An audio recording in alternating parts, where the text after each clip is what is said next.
We're going to make a brisket ragu for rigatoni. For the brisket, I buy 3 to 4 pound, as big as I can fit into my largest Dutch oven. And I ask my butcher to trim it nice and clean and lean for me. I brown it with salt and pepper. The recipe starts by taking a couple of really large onions, 3 or 4 like good softball-sized onions. I add thyme and bay to the onions and let them cook low and slow until they're sugary sweet and caramel in color. I'm gonna turn the meat off. When you're browning it, don't forget the sides. Brown all of the brisket, and then we're going to add some Worcestershire, either a bouillon cube or a single-use container of demi-glace. I keep these in the fridge at all times. They come in little single-serve, 1 spoonfuls. You could get them right online, and I just keep them on hand. I put a little white pepper, not black pepper, into the onions and the thyme and the bay. I add 1 quart of stock to the beef. Then right up on top of the beef, I add all the caramelized onion. Put a lid on it, cook it low and slow in the oven, 300, you get away with 325. And it will take about 3 to 4 hours, depending on the thickness of your brisket. Do not pull it out until it's fork tender. And when you wiggle it with a fork, it feels like it's very giving.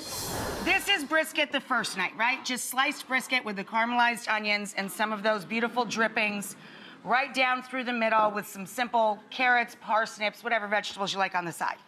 The leftover, we take a couple of forks and shred that brisket. See how it just pulls apart like that? And shred it up, because this is going to be the base of our ragu, okay? For the ragu, I'm gonna slide my pot over. Get your Dutch oven nice and hot with olive oil.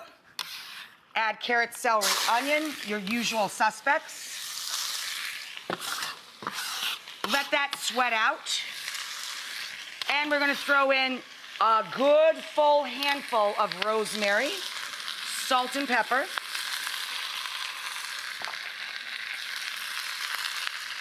And then once that sweats a little, add 4 fat cloves of garlic, which I'm gonna thinly slice. These are the cooled mushrooms. All I did was add porcini, dried mushrooms to stock. You take them out, you chop them. That's this, okay? To the pot, I just added juniper berries. That's optional, but they're delicious. You put all of that brisket down in the pot and crisp it up. Get it nice and crispy at the edges. All those snibbly bits. Some Italian red wine. Then we add in all of our porcini and our porcini flavored stock. Yes, baby.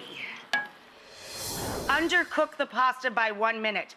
Always cook the pasta in copious amounts of salted water. Big pot, lots of salt. That's your chance to season the pasta itself. When you drain it, reserve a mugful of the salty, starchy water. Drain it, put it immediately back into the pot so the excess liquid can marry the sauce and the pasta. My family, we always put butter and cheese, which I've already done here. Butter and cheese with the starchy water. Emulsify that, stirring it all together. That's why we undercook it, okay? So this already has butter, cheese that's melted into that brisket ragu with the porcinis and the carrot, celery, onion, and garlic. And that looks nice and saucy and juicy. I think I went cheap on the cheese. I'm gonna throw more of that in there. And stir that together.